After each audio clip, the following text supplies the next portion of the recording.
Hello વિદ્યાર્થી મિત્રો, કેમ છો? મજામાં? તો આપણે આગળના લેક્ચરની અંદર પ્રાથમિક માહિતી જોઈ લીધેલી હતી, જેની અંદર પરાવર્તન માટે અરીસાની અંદર અમુક સંજ્ઞાઓ જે છે એ બધી સમજાવી દીધેલી હતી, જે આગળના વર્ષોની અંદર આવતું હતું. તો તૈયાર કરી દીધી છે બધા મિત્રોએ?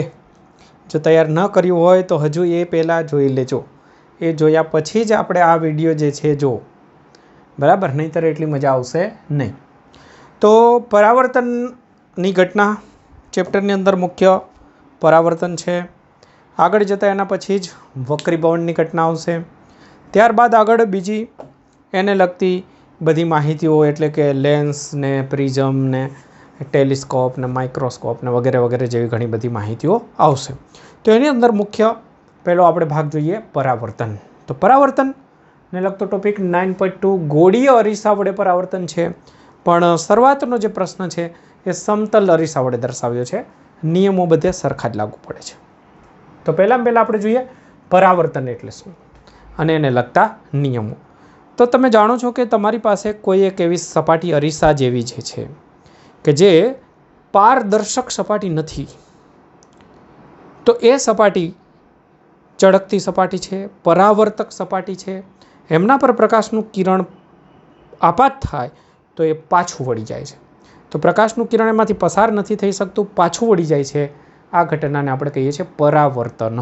તો કોઈ એક સપાટી પર પ્રકાશનું કિરણ આપાત થાય ત્યારે એ સપાટીમાંથી પસાર થવાના સ્થાને પાછું વળી જાય તો એ ઘટનાને આપણે શું કહીએ છીએ? પરાવર્તન થયું. તો પરાવર્તનને લગતા નિયમો સમજવા માટે આપણે એક પરાવર્તક સપાટી વિચારીએ. તો ધારી લો કે અહીં આપણી પાસે એક આ રીતની પરાવર્તક સપાટી છે. તો દ્વિપરિમાણની અંદર અથવા ત્રિપરિમાણની અંદર આપણે વિચાર કરીએ એમનો. તો માની લો કે આ એક અરીસો,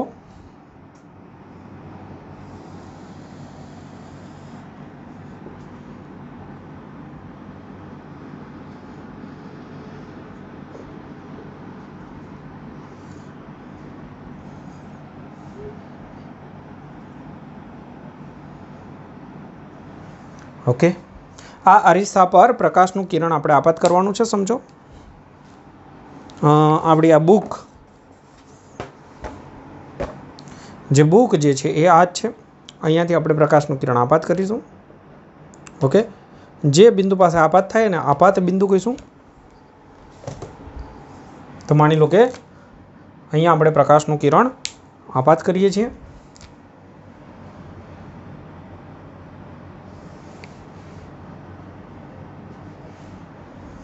આ પ્રકાશનું કિરણ એ બી આપાત કર્યું. કયા બિંદુ પાસે આપાત કર્યું? બી બિંદુ પાસે. અહીંયાથી એક સપાટી જે છે એને લંબ દોરવાનું. તો આ થયો સપાટીને દોરેલ લંબ, બી એમ, અથવા તો કોઈ પણ તમે નામ આપી શકો છો. હવે અહીંયાથી અથડાય અને પ્રકાશનું કિરણ પાછું જતું રહેશે આ રીતે. તો બી થી સી તરફ પરાવર્તન થયું કહેવાય. આ પ્રકાશનું કિરણ આપાત થયું, અહીંથી પરાવર્તિત થયું. આ સપાટી પરાવર્તક સપાટી થઈ.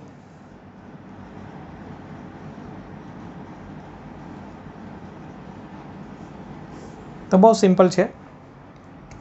હવે અહીંયા એક સમતલ આપણે વિચારવાનું છે.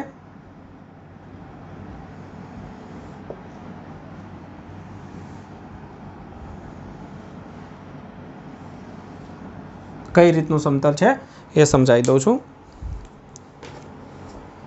આપણે જે આ પરાવર્તક સપાટી બુક, એને લંબ એવું સમતલ છે. આ લંબ અમારો હાથ દેખાય એ રીતનું સમતલ છે. એ આ સમતલ થઈ ગયું. નિયમની અંદર કામ લાગવાનું છે. ચલો, તો હવે ધ્યાનથી જુઓ કે નિયમ શું છે. કે પહેલાં આપણે સમજણ લઈ લઈએ કે આ કિરણ જે આવે છે એને શું કહેવામાં આવે છે? આપાત કિરણ. આપાત બિંદુએ સપાટીને દોરે લંબ, આને કહીશું લંબ. આને કહીશું પરાવર્તિત કિરણ.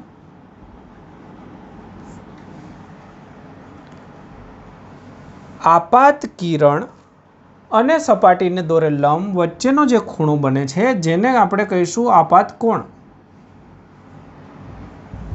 પરાવર્તિત કિરણે લંબ સાથે બનાવેલો ખૂણો એને કહીશું પરાવર્તન કોણ.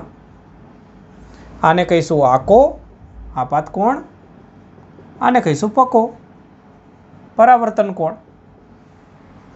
તો પહેલામાં પહેલો નિયમ છે કે આપાત કોણ અને પરાવર્તન કોણ સરખા હોય છે. બસ આ પરાવર્તનનો મુખ્ય પહેલો અગત્યનો નિયમ છે. અને આટલા નાના નિયમની અંદર પરાવર્તનનો મોટો ભાગ સમાઈ જાય છે. આપાત કોણ અને પરાવર્તન કોણ સરખા હોય છે. આ વક્ર સપાટી હોય તોય લાગુ પડે, સમતલ સપાટી હોય તોય લાગુ પડે, બંનેને લાગુ પડે. બીજો નિયમ છે આપાત કિરણ, સપાટીને દોરે લંબ અને પરાવર્તિત કિરણ એક જ સમતલમાં હોય છે. એક જ સમતલમાં હોય છે.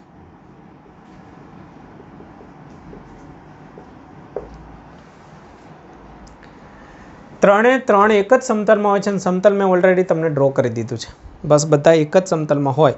એ કોઈ આ બે એક સમતલમાં એ કોઈ અલગ સમતલમાં એવું પોસિબલ નથી. તો ફરીથી એક વખત સમજાવી દઈશ કે આ પરાવર્તક સપાટી છે. ત્યાંથી આપણે આપાત કિરણ દેખો ત્રણ પરિસ્થિતિ આપણે આવી સમજી લઈએ કે અહીંયાથી આ કિરણ આપાત કર્યું, બરાબર. આ લંબ દોરી દો અને આ પરાવર્તિત કિરણ સમજી લો. જો મુશ્કેલ પરિસ્થિતિ છે તો બે હાથનો ઉપયોગ કરીશું આ રીતે. જો આ શું થયું આપાત કિરણ, આ સપાટીને દોરે લંબ અને આ થઈ ગયું પરાવર્તિત કિરણ. આ ત્રણે ત્રણ એક જ સમતલમાં હોવા જોઈએ, બરાબર છે. એક જ સમતલની અંદર હોવા જોઈએ, એક જ સમતલમાં હોવા જોઈએ. એવું ના થવું જોઈએ કે આમ ત્રાસું થઈ જાય, સમતલની બહાર નીકળી જાય, એવું પોસિબલ નથી. આ પણ આ રીતનું પોસિબલ નથી. ત્રણે ત્રણ એક જ સમતલની અંદર એક જ લાઇનની અંદર આવવા જોઈએ. ચાલો, તો ત્યારબાદ બીજી એક વસ્તુ નાની નિયમ તરીકે વિચારી લો કે આપાત કિરણ અને પરાવર્તિત કિરણ લંબની સામસામેની બાજુએ જ હોય છે. મતલબ આ કોઈ દિવસ આ બાજુ ના આવી શકે, બંને એક સાઈડ ના થઈ શકે. તો લંબની એક બાજુ આપાત કિરણ હોય, લંબની બીજી બાજુ પરાવર્તિત કિરણ હોય.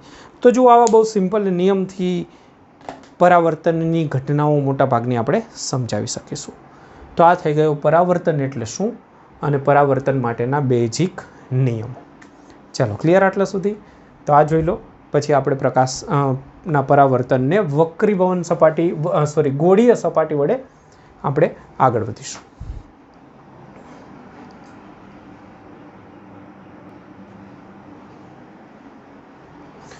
જો હવે ચેપ્ટરની અંદર સૌથી જે તકલીફ કરાવડાવે છે એવી બાબત સંજ્ઞા પદ્ધતિ. તો સંજ્ઞા પદ્ધતિ આમ જોવામાં ઘણી સહેલી લાગે છે, પણ ઘણા મિત્રોને ખબર નહીં આની અંદર શું તકલીફ રહે છે કે સંજ્ઞા પદ્ધતિનો ઉપયોગ કરવો બહુ મુશ્કેલ પડે છે એમના માટે. તો પહેલેથી જો જરા ધ્યાન દેશો તો વાંધો નહીં આવે.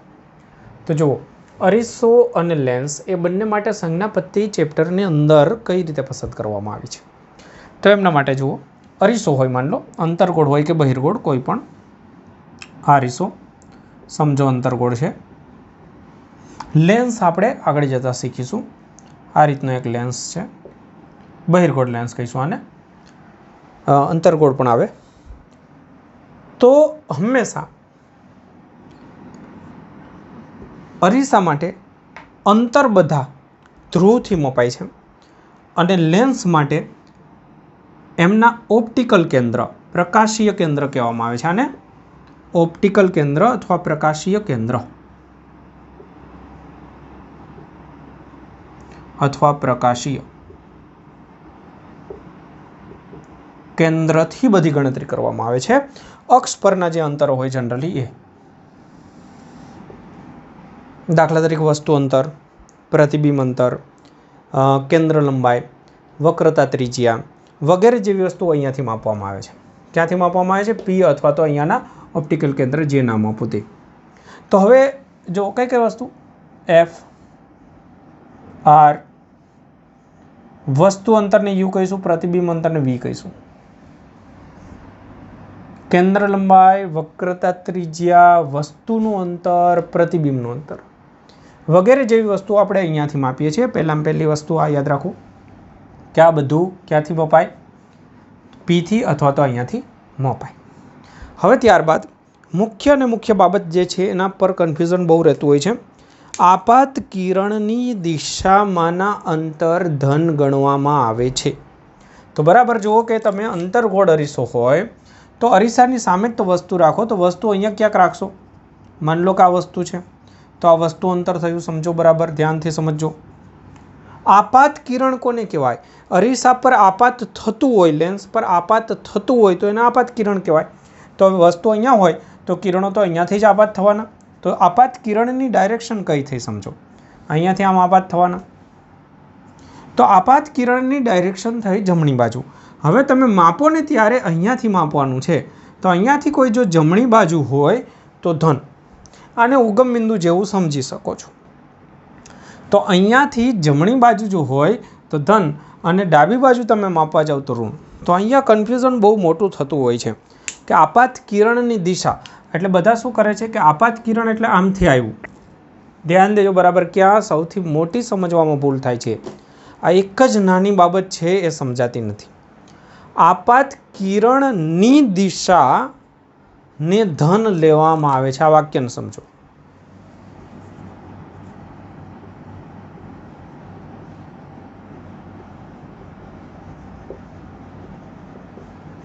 કિરણને નહીં, કિરણની દિશા.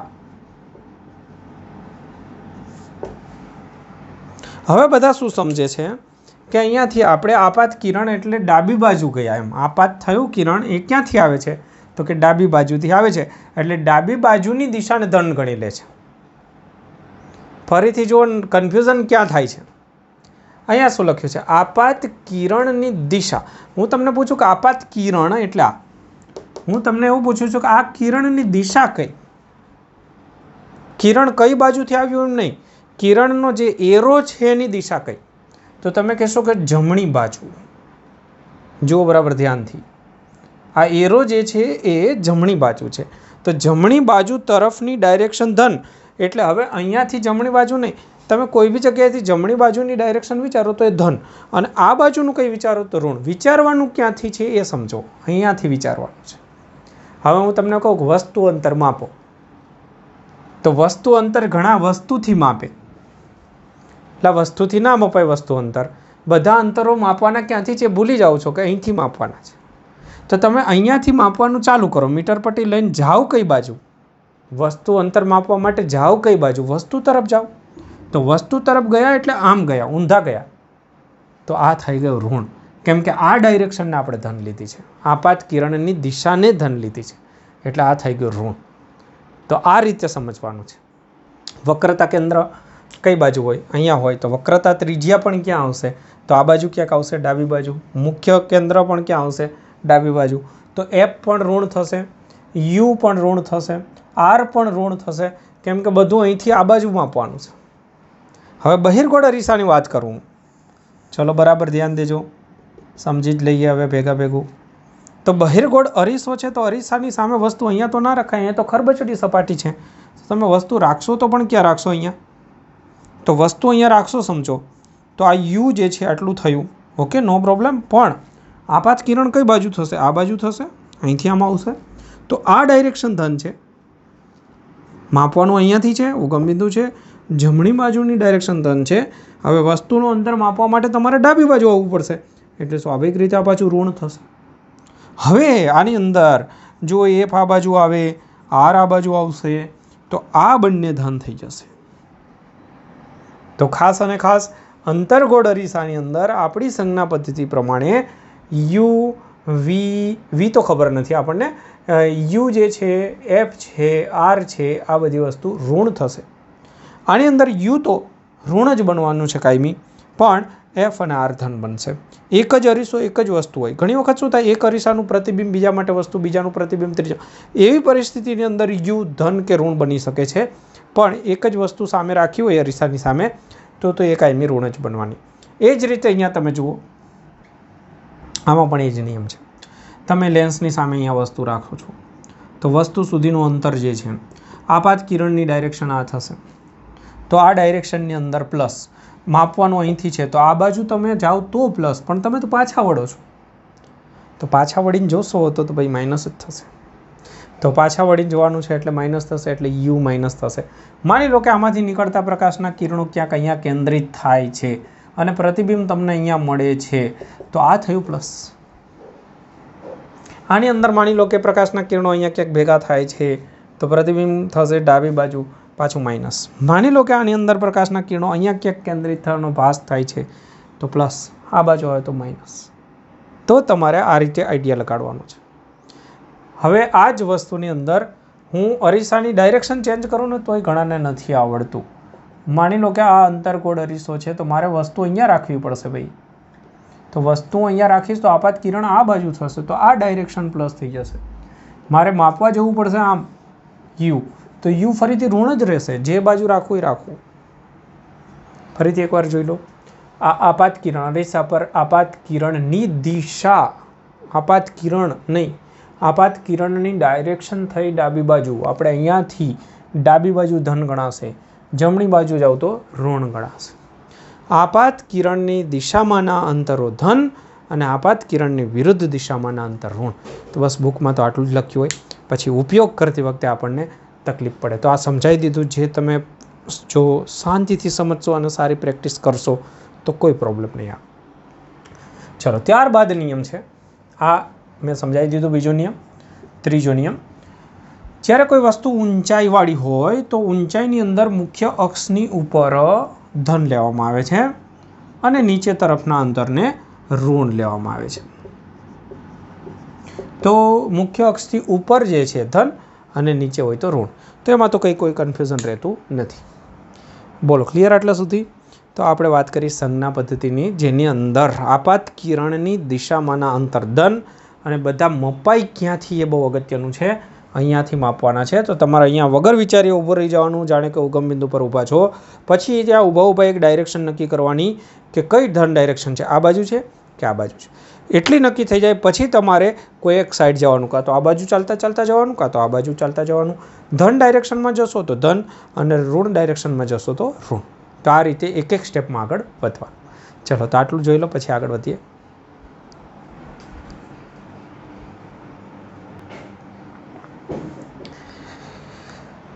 જો મિત્રો, તો હવે આપણે જે ટોપિક શીખીએ છીએ એ 9.2ની અંદર 9.2 પૂરો કરી દીધો અને સંજ્ઞાપત્તિવાળો, અને હવે 9.22ની અંદર આપણે જોવાના છીએ.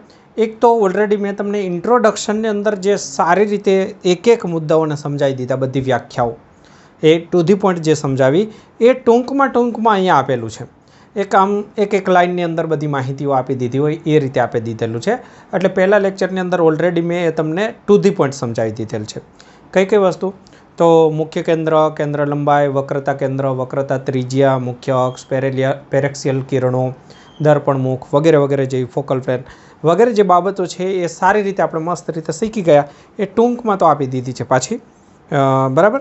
અને હવે આપણે સમજવાના છીએ એક પ્રશ્ન, જે પ્રશ્ન છે વક્રતા ત્રિજ્યા અને કેન્દ્ર લંબાઈ વચ્ચેનો સંબંધ દર્શાવતો પ્રશ્ન. તો પ્રશ્ન છે આર અને એફ વચ્ચેનો સંબંધ, જે આપણે આખા ચેપ્ટરની અંદર ઉપયોગમાં લઈશું. તો અહીંયા હવેથી જે પ્રશ્નો છે એને તમે ગોખશો નહીં, સમજણપૂર્વક તૈયાર કરજો.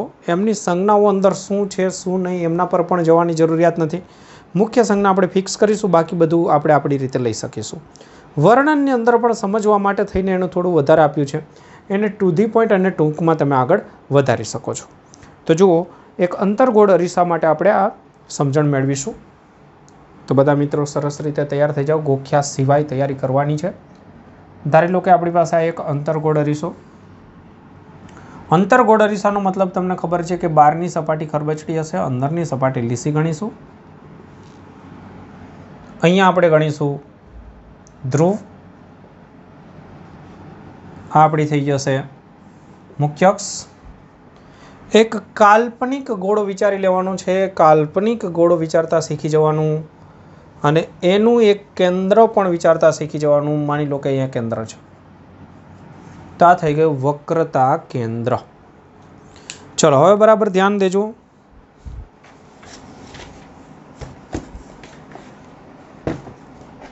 હા, આપણે આર અને એફ વચ્ચેનો સંબંધ જોઈતો હોય તો પહેલાં આપણને તો એ ખબર હોવી જોઈએ કે આર શું છે, એફ શું છે. તો એ બધું શીખી ગયા છીએ. તો એની અંદર આટલું જે અંતર છે, ધ્રુવથી વક્રતા કેન્દ્ર સુધીનું અંતર જે છે એ બની જશે આપણા માટે આર. તો આ રીતે થોડું વર્ણન કરી દેવાનું કે અહીંયાથી આટલું અંતર આર છે. સમાંતર કિરણો જે બિંદુ પાસે કેન્દ્રિત થાય, તમે જાણો છો કે સમાંતર કિરણો, જો માની લો કે એક કિરણ અહીંયાથી જશે તો આ સીધું પાછું આવશે. એક કિરણ જે છે અહીંયાથી જશે. તો હવે ખાસ એક પહેલાં આ સમજણ મેળવી લો. કોઈ પણ કિરણ જે છે આપાત થાય તો સપાટીને પહેલાં લંબ કઈ રીતે આવે? તો વક્ર સપાટી હોય ને એટલે લંબ હંમેશા સીમાંથી પસાર થાય. યાદ રાખવું, થાય કે ના થાય પસાર કરવો જ. આ એક અગત્યનો નિયમ છે આપણો. એક અગત્યનો નિયમ આ છે કે સપાટીને દોરે લંબ હંમેશા ને હંમેશા સી બિંદુમાંથી પસાર થાય અને થાય જ. થતો હોય કે ન થતો હોય એમાંથી જ પસાર કરવો. કેમ કે વક્ર સપાટીનો લંબ જે છે હંમેશા કેન્દ્રમાંથી જ પસાર થાય, યાદ રાખજો. તો અહીંયા પણ આ લંબ જ છે એટલે કેન્દ્રમાંથી પસાર થાય. હવે અહીંયાનો ખૂણો જે છે એ આપાત કોણ થશે. આ ખૂણો આપાત કોણ, ધ્યાન દો. એટલો જ ખૂણો પરાવર્તન કોણ હોય. શું શીખ્યા છીએ? આપાત કોણ અને પહેલો નિયમ યાદ કરો. આપાત કોણ અને પરાવર્તન કોણ સરખા હોય. આપાત કોણ કોને કહેવાય? આપાત કિરણ, સપાટીને દોરેલ લંબ, એમની વચ્ચેનો ખૂણો આપાત કોણ. લંબ અને પરાવર્તિત કિરણ વચ્ચેનો ખૂણો પરાવર્તન કોણ. આઈ અને આર કે ઈ સંજ્ઞા વડે દર્શાવી શકો છો. આ બે ખૂણા સરખા હોય, આ નિયમ છે આપણો. હવે અહીંયા મુખ્ય કેન્દ્ર આવશે, કારણ કે સમાંતર કિરણો ભેગા થયા, પરાવર્તન પામી, એટલે આ થઈ ગયું મુખ્ય કેન્દ્ર. મુખ્ય કેન્દ્ર સુધીનું પીથી સુધીનું અંતર જે છે એને આપણે કહીશું કેન્દ્ર લંબાઈ. તો આ બેઝિક વસ્તુ ઓલરેડી જે શીખી ગયા છીએ આપણે સારી રીતે ઇન્ટ્રોડક્શનવાળા લેક્ચરમાં, એ વસ્તુ પાછી મેં અહીંયા ડ્રો કરી છે, જેટલી જરૂર છે તેટલી. ચલો, તો હવે અહીંયા આપણે જે સંબંધ મેળવવાનો છે એફ અને આર વચ્ચેનો, એમના માટેની એક તૈયારી કરી લઈએ. તો બરાબર ધ્યાન દેજો. અહીંયા જુઓ, આ બે સમાંતર કિરણો છે, એને એક આ લાઈન ક્રોસ કરે છે. તો અહીંયાથી ઝેડ જેવું બનશે. જુઓ, ઝેડ જેવું બનશે તો તમને ખબર છે કે આ ખૂણો થીટા હશે તો આ ખૂણો પણ થીટા થશે. આ વર્ણનમાં લખવાનું તમારે કે અહીંયા આ ખૂણાનું નામ આપી દેવાનું કંઈક, બરાબર છે. અહીંયાથી કંઈક પી કે ક્યુ, પી છે તો બીજું કંઈક નામ આપીને એ રીતે આપી શકો છો.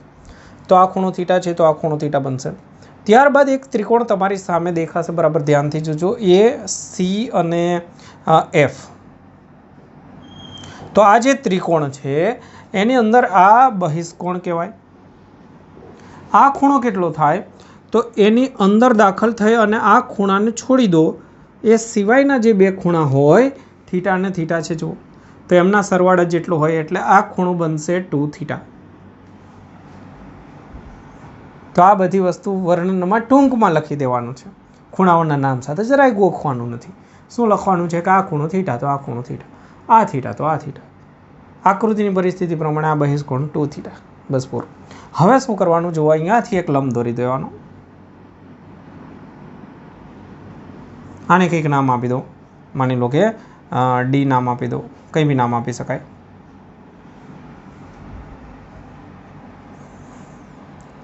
હવે આ બધું કેમ કરવાનું છે, કઈ રીતે, એ તમને ધીમે ધીમે આઈડિયા આવી જશે.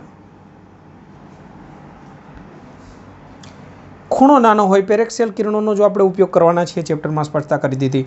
ખૂણો સૂક્ષ્મ હશે એટલે આ અંતર પણ નાનું થઈ જશે. આ અંતર નાનું થશે એટલે કે ડીપીનું અંતર આપણે અવગણી શકીશું. મતલબ કે એફથી ડી અને એફથી પી સુધીનું અંતર સરખું થઈ જશે. સીથી ડી અને સીથી પી સુધીનું અંતર લગભગ સરખું, મતલબ કે આને આપણે અવગણીશું. ખૂણા પણ સૂક્ષ્મ છે તો સાઇન થીટા, ટેન થીટા, ખૂણો બરાબર ચાપ છેદમાં ત્રિજ્યા વગેરેનો આપણે ઉપયોગ કરી શકીશું. હવે શું કરવાનું છે બરાબર ધ્યાન દેજો કે હું એકવાર આ ખૂણાની ટેન લઈશ એટલે સામેની બાજુ આવશે અને પાસેની બાજુ તરીકે મને આર મળી જશે. એકવાર હું આ ખૂણા માટે ટેન લઈશ તો સામેની બાજુ આવશે અને પાસેની બાજુ તરીકે મને એફ મળી જશે. તો આપણે આર અને એફનો સમાવેશ તો કરવાનો જ છે, એટલા માટે આપણે આવું કરીશું. તો પહેલાં આપણી પાસે પેરેક્સિયલ રેઝ હોવાના કારણે એક અગત્યની ધારણા કરી લઈશું કે અહીંયા CD બરાબર CP બરાબર આર, ત્યારબાદ FD બરાબર FP બરાબર F થશે. CD અને CPમાં કોઈ ભેદ નહીં રાખીએ આપણે. હવે ટેન થીટા લઈશું. વર્ણનમાં તમારે નામ લખતું જવાનું છે ખાલી. ટેન થીટા લઈશું તો સામેની બાજુ થશે AD, પાસેની બાજુ થઈ જશે CD. AD એમનેમ રાખી દઈએ. આગળ ખૂણો સૂક્ષ્મ છે તો આપણે આને થીટા કરી દઈશું. ADની જગ્યાએ AD રાખીએ અને CDની જગ્યાએ આપણે CP અને CPની જગ્યાએ R કરી લઈએ. થઈ ગયું આ રીતે. ત્યારબાદ ફરીથી એક વખત અહીંયા જે છે ટેન થીટા લઈ લઈશું. તો ટેન 2 થીટા એટલે સામેની બાજુ ફરીથી AD થશે અને પાસેની બાજુ થઈ જશે FD. ખૂણો સૂક્ષ્મ આપણે એનું વર્ણન લખવાનું ટેન થીટા એપ્રોક્સિમેટલી થીટા. તો અહીંયા 2 થીટા લઈ લઈશું, AD એમનેમ રાખીશું અને FDની જગ્યાએ FP અને FPની જગ્યાએ F કરી દઈશું. બોલો ક્લિયર? પ્રશ્ન પૂરો થવા આવ્યો. અને આની અંદર થીટાની જગ્યાએ હું આ મૂકી દઉં અથવા તો ગુણોત્તર લઈ લો કે જે કરવું એ કરો. તો આમના પરથી સમીકરણ 1 અને 2 નો ગુણોત્તર લેવો હોય તો ગુણોત્તર, કિંમત મૂકવી તો કિંમત, જે રીતે આગળ વધો. તો આના ભાગાકારમાં હું આ કરીશ એટલે રહેશે અહીંયા 1/2. અહીંયા ગુણોત્તર લઈશ એટલે થઈ જશે F/R. તો આમના પરથી એક અગત્યનું રિઝલ્ટ મળશે 1/F = 2/R. અથવા તો એક સરસ બીજું રિઝલ્ટ મળી જશે એમ કે R = 2F અથવા તો એક F બરાબર R/2. તો બહુ મસ્ત રિઝલ્ટ મળ્યું. R બરાબર 2F મતલબ તો બહુ સરસ થઈ ગયું કે આ R જે છે એના કરતાં F અડધું, મતલબ કે આ F બિંદુ આનું મધ્ય બિંદુ થઈ ગયું. તો હવે જ્યારે પણ તમે આકૃતિ ડ્રો કરો ત્યારે આ શોધવા નહીં જવાનું. આપણે શું કરવાનું કે એક અંદાજિત C નક્કી કરી દેવાનું અને C અને Pની વચ્ચે એક્ઝેક્ટ ગમે ત્યાં આગળ એક્ઝેક્ટ અને ગમે ત્યાં મતલબ કે આશરે કોઈ બી જગ્યાએ તમારે સેન્ટર પર F પસંદ કરી જ લેવાનું.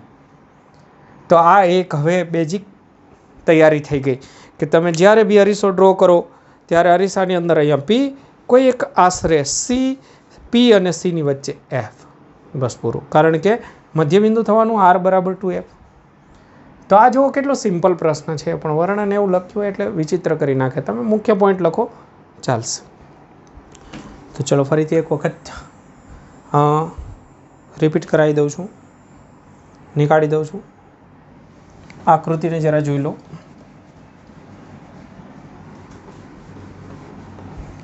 બહુ સિમ્પલ છે યાદ રાખવા માટે. જો બરાબર અરીસો આ P, અહીંયા તમે ક્યાંક લખી લો C, અહીંયા આશરે કરી દો F.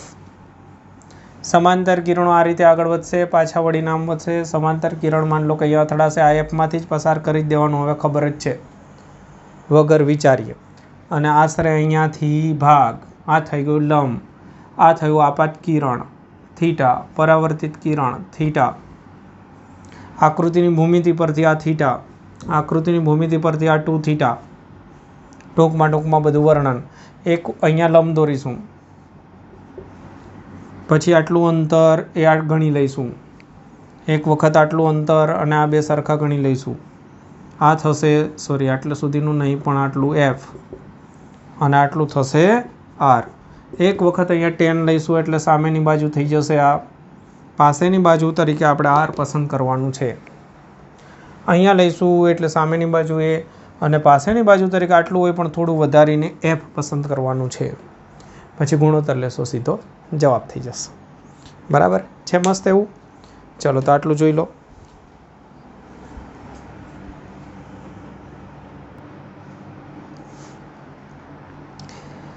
જો હવે આપણે એક નાના ટોપિકની ચર્ચા કરીશું, જે નાનો ટોપિક ચેપ્ટરની અંદર દાખલાઓ MCQની અંદર કામ લાગ્યા કરશે.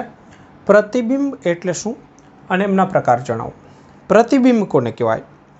તો કોઈ એક વસ્તુમાંથી નીકળતા પ્રકાશના કિરણો અરીસો હોય તો ત્યાંથી પરાવર્તન પામે, લેન્સ હોય તો વક્રીભવન પામે અને કોઈ એક બિંદુ પાસે ભેગા થાય. તો જે બિંદુ પાસે ભેગા થાય ત્યાં આગળ તેનું પ્રતિબિંબ રચાયું છે એમ કહેવાય. તો ફરીથી, વસ્તુમાંથી નીકળતા કિરણો પરાવર્તન પામી અથવા વક્રીભવન પામી અને કોઈ એક જગ્યાએ ભેગા થાય તો એ બિંદુએ પ્રતિબિંબ રચાયું છે તેમ કહેવાય.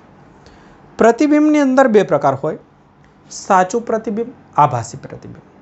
ખરેખર જો કિરણો ભેગા થતા હોય તો સાચું પ્રતિબિંબ, અને ભેગા થતા હોવાનો ભાસ થતો હોય, એટલે કે કોઈ બિંદુ પાસેથી આવતા હોય એવો ભાસ થતો હોય પણ ખરેખર ત્યાંથી આવતા ન હોય તો આભાસી કહેવાય. તો એને થોડું સમજવાનો પ્રયત્ન કરીએ. માની લો કે એક અરીસો છે, અંતર્ગોળ અરીસો છે. તો આ અંતર્ગોળ અરીસો અહીંયા આપણે એક વસ્તુ રાખી છે. તો સમજો વસ્તુમાંથી આવતા જે કિરણો છે, એક કિરણ આ રીતે, થોડી તો સમજણ હવે પડી જ ગઈ છે. પાછું અહીંયા આવશે. એક કિરણ સમજો કે અહીંયાથી જશે અને પાછું કોઈ એક જગ્યાએ આપણે કોઈ પણ બિંદુ છે, આપણે એવું નથી કે C છે કે F છે, એટલે ગમે ત્યાંથી પાછું આવશે. તો જો આ બિંદુ પાસે આપણને પ્રતિબિંબ મળ્યું, આ થઈ ગયું વસ્તુમાંથી કિરણો પરાવર્તિત થઈ ભેગા થયા, પ્રતિબિંબ મળ્યું. હવે જો ખરેખર ભેગા થાય છે એટલે આ પ્રતિબિંબ જે છે ને એ વાસ્તવિક છે. એટલે આ પ્રતિબિંબ થયું વાસ્તવિક. હવે બહિર્ગોળ અરીસાની અંદર કેવું થશે જુઓ તમે, કે અહીંયાથી નીકળતા પ્રકાશના કિરણો અહીંયાથી ગયું, પાછું આવ્યું. હવે અહીંયાથી પ્રકાશનું કિરણ જાય સમજો, તો અહીંયાથી ક્યાંક આ બાજુ જતું રહે અથડાઈને, અહીંયાથી ક્યાંક જશે તો અથડાઈને પાછું ક્યાંક આમ જતું રહેશે, કેમ કે આ બહિર્ગોળ અરીસો છે. હવે લાગશે કેવું તમને, આવતા કિરણો જુઓ કે એક આમથી આવે છે, આમથી આવે છે, તો આને જરા લંબાવશો, આને લંબાવશો એટલે તમને એવું લાગશે કે અહીંયાથી કંઈક આવી રહ્યું છે, આ બિંદુ પાસેથી આવી રહ્યું છે. તો એમનું પ્રતિબિંબ જે છે અહીંયા ગણાશે, આપણને ત્યાં દેખાશે. અને ત્યાં જે છે ખરેખર ત્યાં કિરણો તો ભેગા થતા જ નથી જુઓ, અથવા ત્યાંથી આવતા પણ નથી. તો આ આભાસી થઈ ગયું, આભાસી પ્રતિબિંબ, આભાસ થાય છે.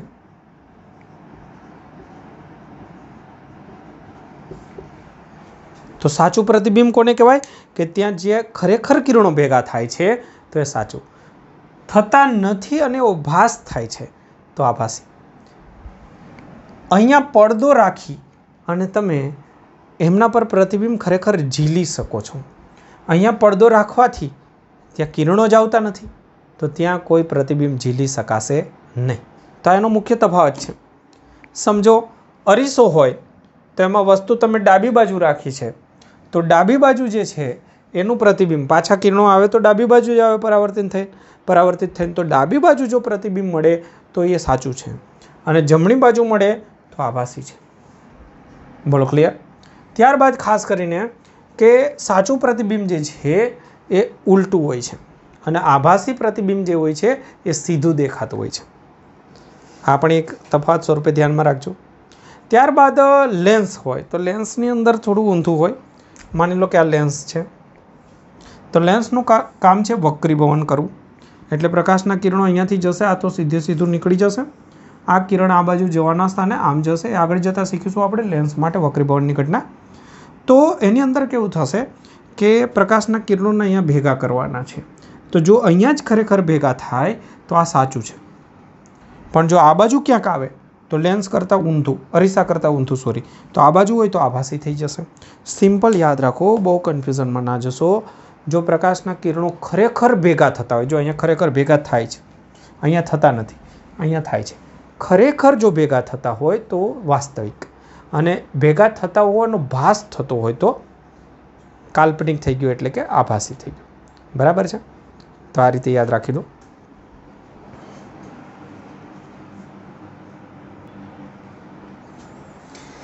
જો ત્યારબાદ બાળકો અહીંયા મેં થોડીક આકૃતિઓ દર્શાવી છે.